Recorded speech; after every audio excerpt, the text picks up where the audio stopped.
میں حضور صلی اللہ علیہ وسلم کا معمول کیا ہوتا تھا، تاکہ آپ اس کو سننے کے بعد اس پر عمل کرنے کی کوشش کریں۔ میرے پیارے آقا صلی اللہ تعالی علیہ وسلم کے پیارے دیوانوں، سب سے پہلے دو باتیں آپ سماعت فرما لیں۔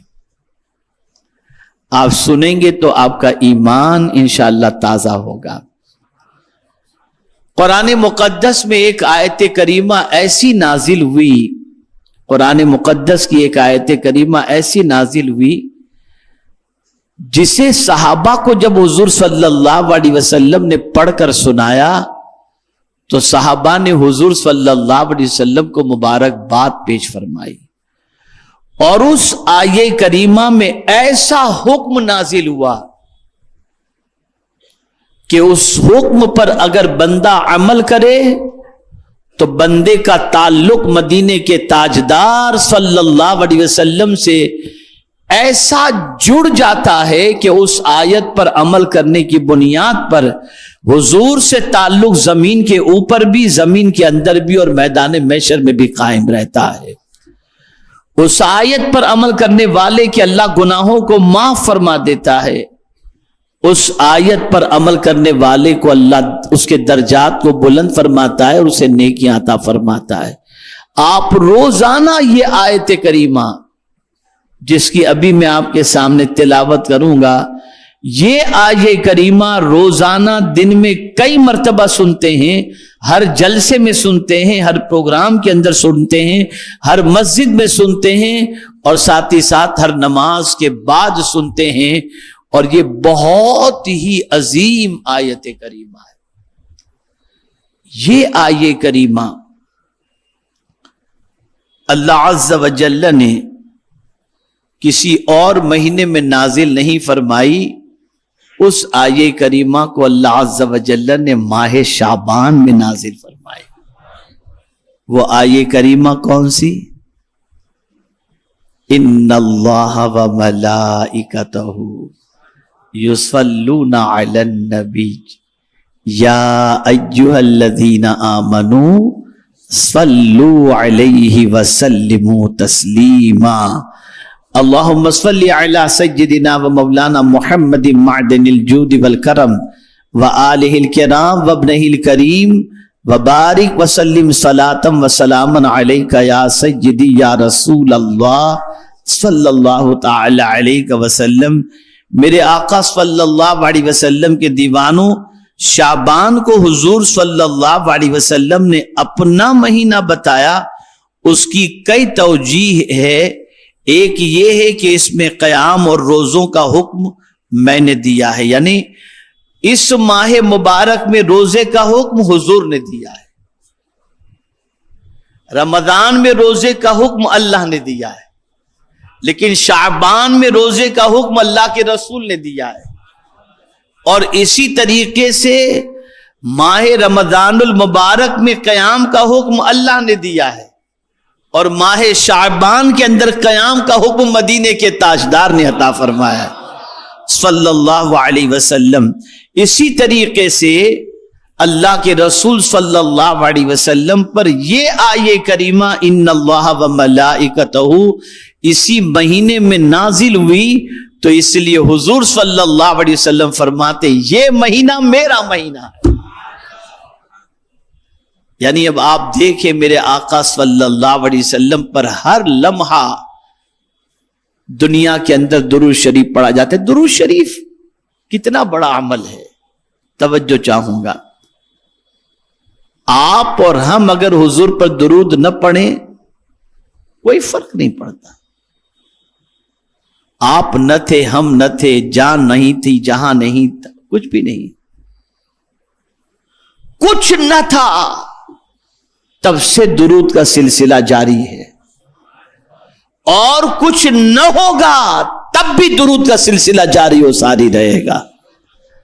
اللہ ہمیشہ سے ہے، ہمیشہ رہے گا۔ بندے تو پڑھ یا نہ پڑھ، اللہ ہمیشہ اپنے محبوب پر درود بھیجتا ہے، رحمتیں نازل فرماتا ہے، اور فرشتے بھی حضور صلی اللہ علیہ وسلم پر تحفہ درود و سلام پیش کرتے ہیں۔ یہ برکت والی آیت اگر ہمیں نصیب ہوئی ہے تو اسی ماہ مبارک میں نصیب ہوئی۔ اس لیے حضور صلی اللہ علیہ وسلم نے اس مہینے کو اپنا مہینہ فرمایا۔ اور دوسری بات، ہم کس طرف رک کر کے نماز پڑھتے ہیں؟ بولیے، کعبہ کی طرف، ہے نا؟ آپ جانتے ہیں اسی ماہ مبارک کی 15 تاریخ کو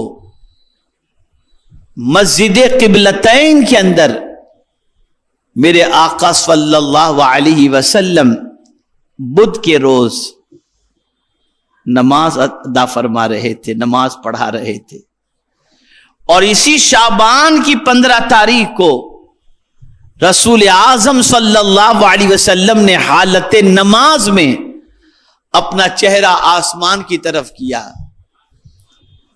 اور دل میں یہ تمنا پیدا ہوئی کہ کاش بیت المقدس کی بجائے کعبے کو اللہ قبلہ بنا دے۔ تو اللہ نے کعبے کو قبلہ بھی بنایا تو اسی ماہ مبارک کی 15 تاریخ کو بنا دیا، جس کی طرف آج ہم اور آپ سب رخ کر کے نماز پڑھتے ہیں۔ میرے پیارے آقا صلی اللہ تعالی علیہ وسلم کے پیارے دیوانوں، اس سے یہ بات سمجھ میں آتی ہے کہ یہ مہینہ کتنی عظمت والا مہینہ اور کتنی برکت والا مہینہ ہے۔ میرے پیارے آقا صلی اللہ تعالی علیہ وسلم کے پیارے دیوانوں، ہم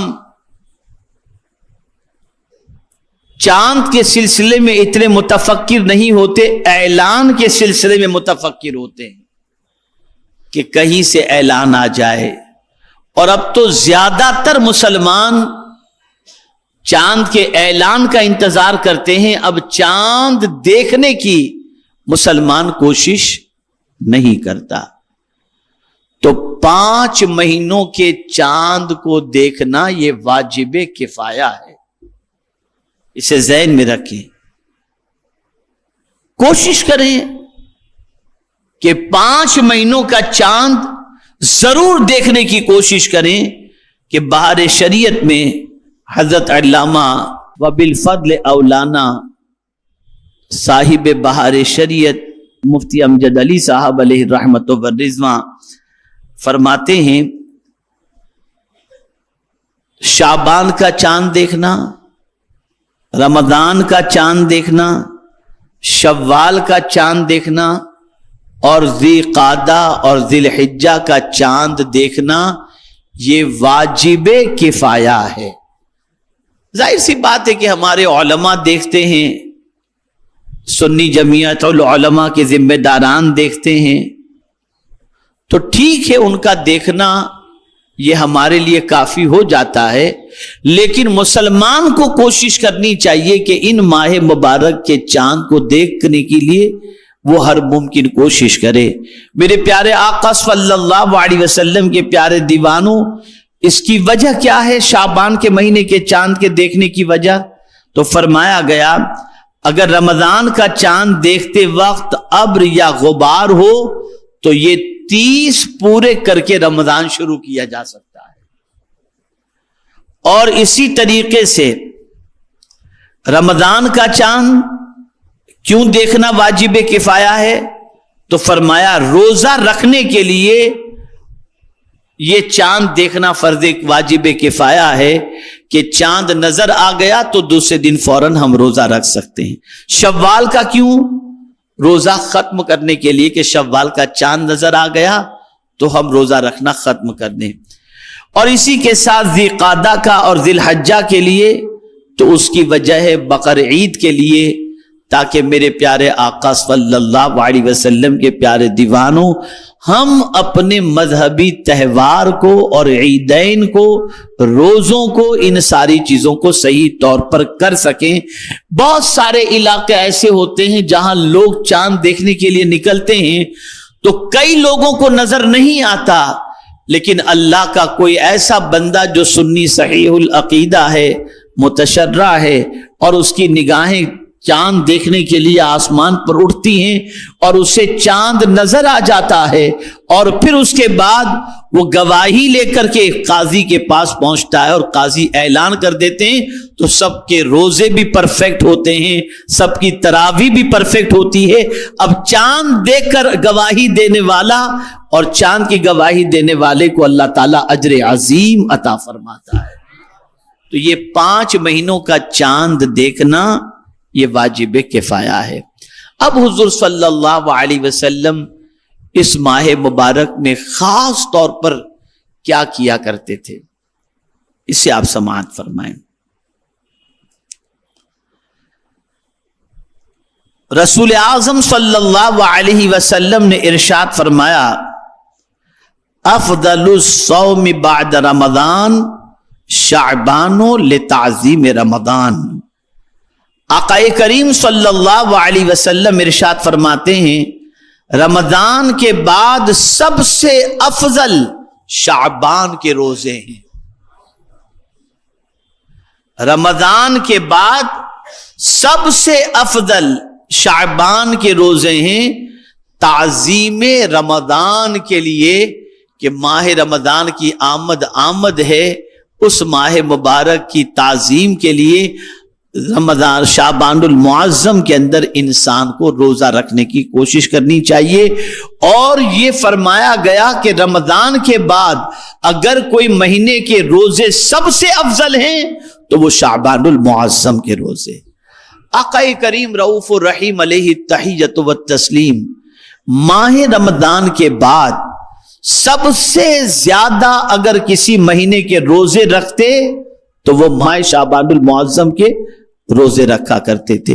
آقا کریم صلی اللہ علیہ وسلم خاص طور پر 14ویں اور 15ویں شعبان کے روزے کے حوالے سے اس طریقے کا بھی ارشاد ملتا ہے کہ ان روزوں کے حوالے سے فرمایا گیا کہ فرماتے ہیں میرے آقا صلی اللہ علیہ وسلم کہ میرا اعمال نامہ بند ہو تو بھی میں روزے سے رہوں، اور اعمال نامے کا آغاز بھی ہو تب بھی میں روزے سے رہوں۔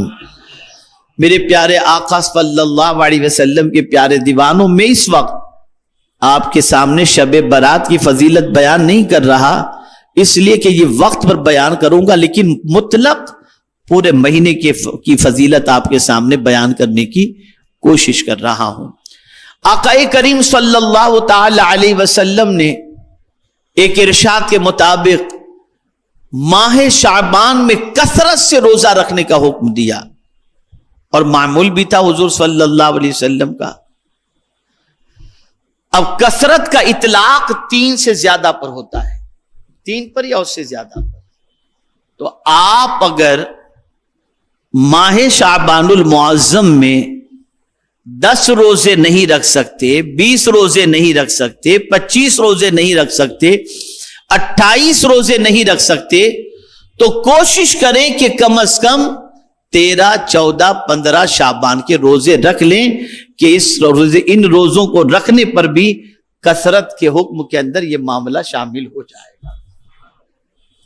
میرے پیارے آقا صلی اللہ علیہ وسلم کے پیارے دیوانوں، ایک روایت میں یہ بھی آتا ہے کہ آقا کریم صلی اللہ علیہ وسلم رمضان المبارک کے 1 دن پہلے کا روزہ نہیں رکھا کرتے تھے تاکہ رمضان المبارک کا اور اس کے درمیان کا فرق ہو جائے اور ماہ رمضان المبارک کی جو امتیازی پوزیشن ہے اس کے حاصل کرنے کا جذبہ بھی پیدا ہو جائے۔ اور ایک روایت میں یہ بھی ہے کہ حضور صلی اللہ علیہ وسلم رکھ لیا کرتے تھے۔